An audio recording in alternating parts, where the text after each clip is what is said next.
If you're working on the full splits and you're just not making any progress, you get down on the ground and you struggle and you're not making any gains, this video is for you.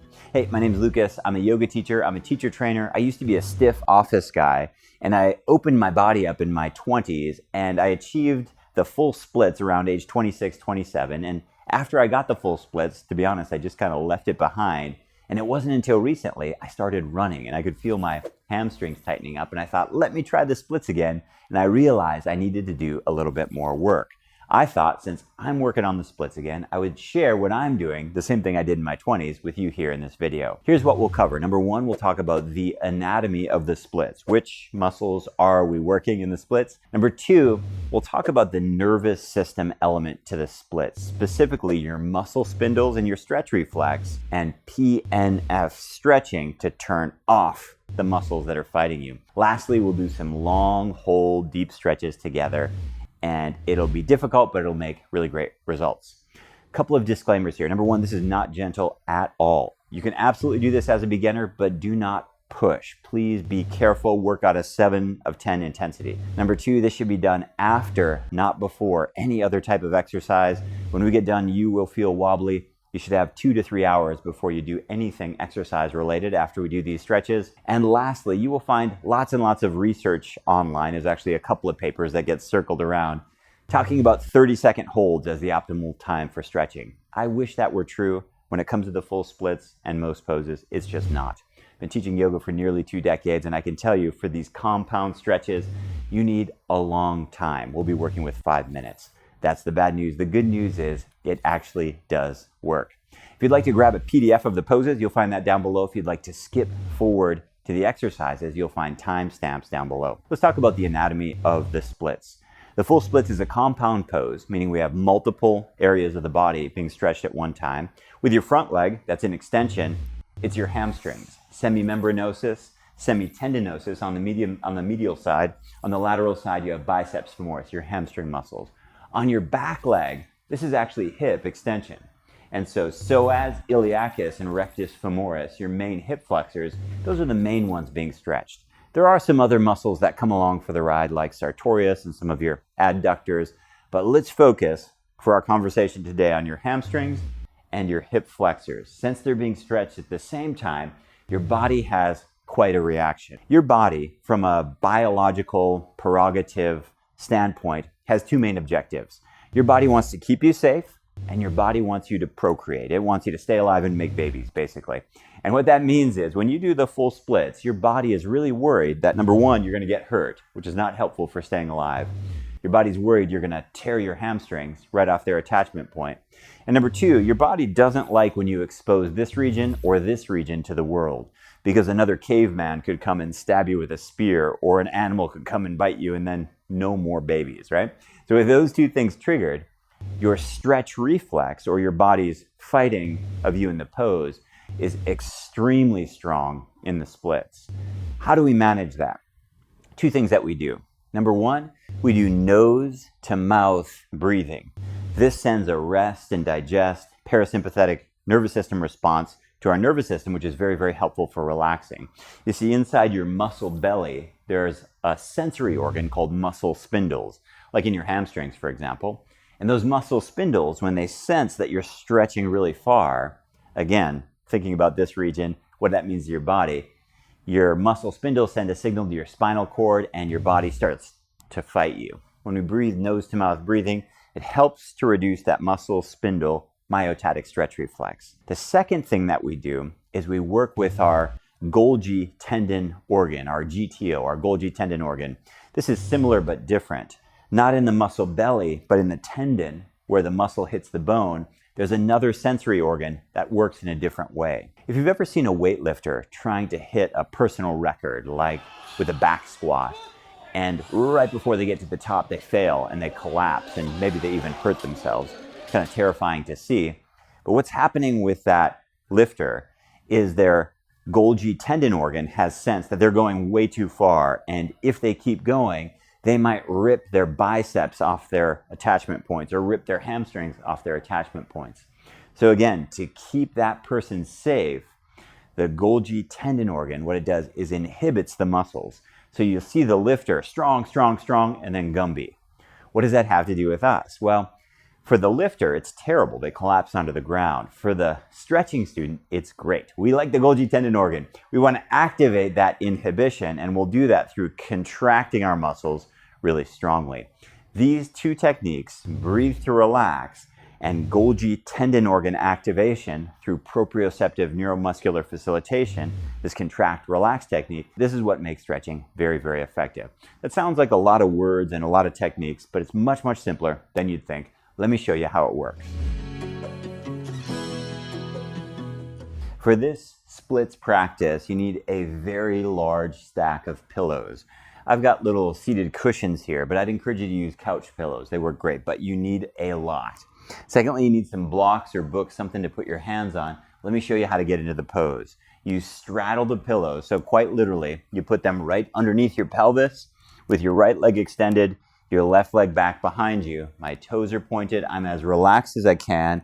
I'll use my blocks on either side. You'll be tempted to go much, much further than you should at first. We're here for a full 5 minutes. We'll be utilizing this PNF stretching along with breathe to relax. So the process is really important. We'll ratchet up about every minute roughly. Here's how PNF stretching works. It's simply a contract, relax process. But when you contract, don't go deeper. Instead, come out of the pose, engage your quads, engage your back legs, so much so that you feel like you're going to tremble and you might even feel like you cramp. That's what we're looking for. Total muscle overwhelm to trigger that GTO response, that inhibition. So when we release and we exhale, you'll go even deeper. Let me show you how it works. I'll start our timer. I've got my hands on the blocks. I'll lift up out of the splits. Now engage my front leg, engage my back leg, and inhale to the count of 5 through my nose. Good. Now exhale through your mouth and relax.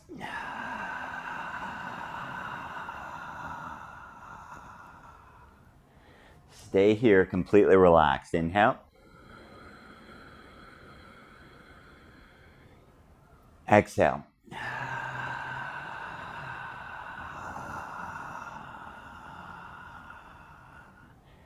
I'm going to progressively remove cushions. You do not need to follow me. You should not go past a 7 out of 10 intensity. How would you know if you've gone past 7 of 10? Your voice will be strained. Let's again lift up and engage your legs really, really strongly. Good. We'll hold here. 5, 4, 3, 2, and 1. And relax. Good.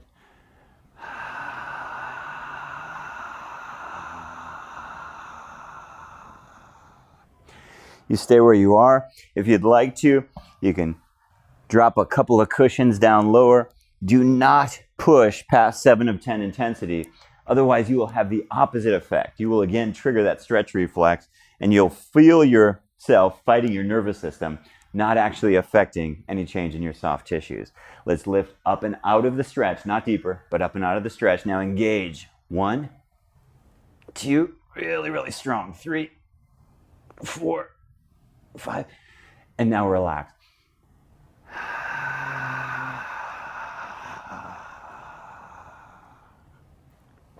In through your nose.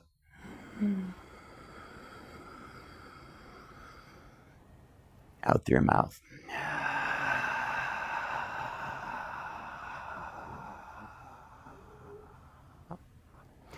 So your stretch reflex is very, very strong in this pose. Again, your body is nervous. It's nervous you're going to stretch too far. It's also nervous that you're exposing your pelvis to the world. Because we're turning off your stretch reflex, you have to be in control of how deep you go. Do not push too far, too fast. This is a really intense pose. Let's again engage. 1, 2, shaking, trembling legs. 3, 4, and 5. Completely relaxed.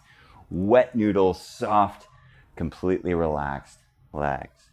Good. Again, do not go past your limit. This pose has value, even if you have 5 cushions stacked up. But if you'd like to, maybe we drop a little bit lower. See how you feel here. Let's engage our legs. 1, 2, really intense. 3, 4. And now we relax into the pose.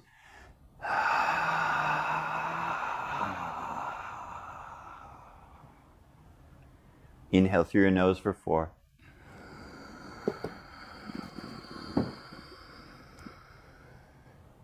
Exhale for 8.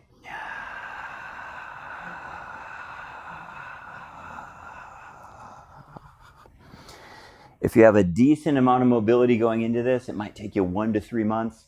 If you're really starting from 0, it might take you 3 to 12 months. Don't worry about the speed, just focus on the process and do not push past 7 of 10 intensity. Let's do one more time, lifting up, engaged really, really strong. We're coming out of the stretch. 1, 2, 3, 4, 5.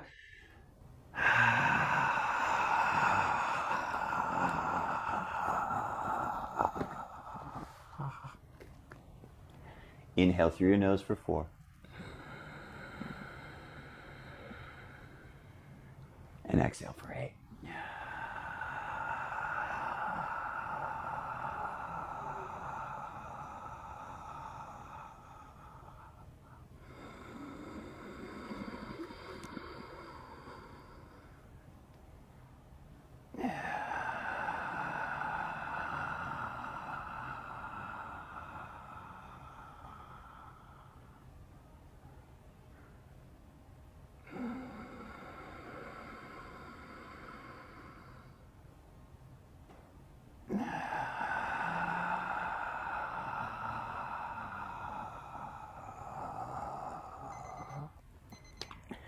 Good, and let's slowly reverse out of this.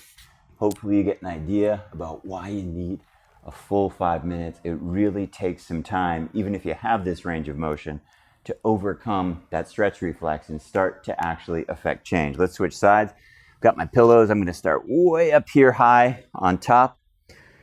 Put my blocks on either side. This time, my left leg comes forward.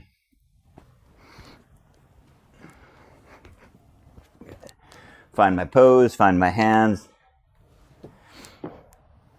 Good. 7 of 10 intensity, you should be able to talk with a normal voice. If you go to 8 of 10, you'll start to talk like this. If you get to 9 of 10, you won't be able to talk at all. So you should gauge the intensity based on the strain in your voice.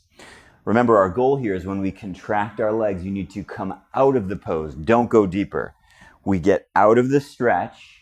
Engage your quads on both legs. Engage your hamstrings on both legs. Let's do it. 1, 2, really strong. 3, 4, like they're cramping. And 5.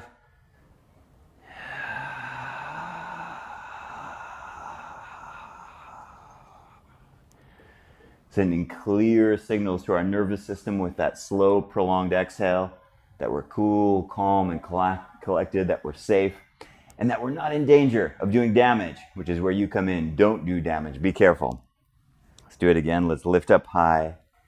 Contract your legs really strongly. 1, 2, 3, 4, 5.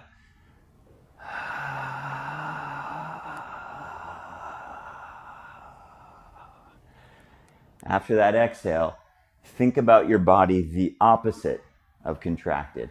Instead, totally relaxed, as soft as you can, allowing the stretch to happen completely passively. I'm going to drop down a couple of cushions. You can come with me or you can stay where you are. Please don't be in a hurry, and please do not push past a 7 of 10 intensity. If you do, again, you'll have the opposite effect that we're looking for. Let's lift up. Let's engage. 1, really strong. 2, shaking legs. 3, 4, like they're going to cramp. And 5.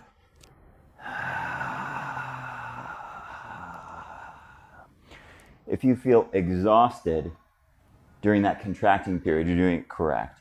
We are trying to overwhelm that GTO, that Golgi tendon organ, with sensation so that your body inhibits your muscular contraction. It's the opposite of a stretch reflex. Your body goes Gumby and allows you to stretch deeper. Let's do it again. Let's lift up, contract, strong. 1, 2, 3, 4, and 5.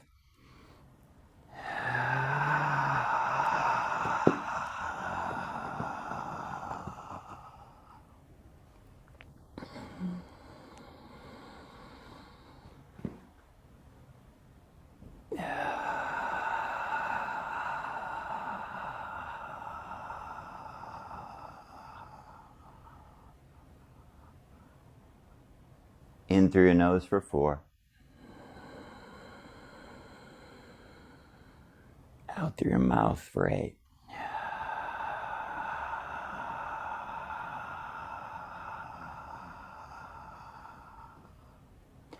I'm going to go a little bit lower.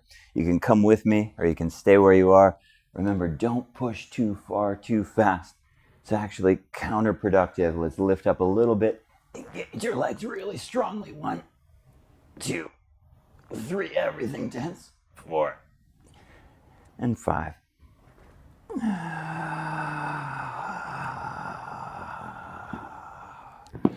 So how often should you do this? Well, if you're really serious about the splits, you want to get into a pattern where you're doing this quite literally every single day at the end of your day for 5 minutes per side. The challenge is, more than physical, psychologically, this is really intense. This is very, very uncomfortable. So you have to psych yourself up for it. You should not do this before anything athletic, before running, before lifting. It has to be at the end of your day. By the time we get to this end of this 10 minutes, your body is going to be completely frizzle, frazzle, fried from the intensity of this relaxation. One more time, let's lift up. 1, 2, 3, 4, 5.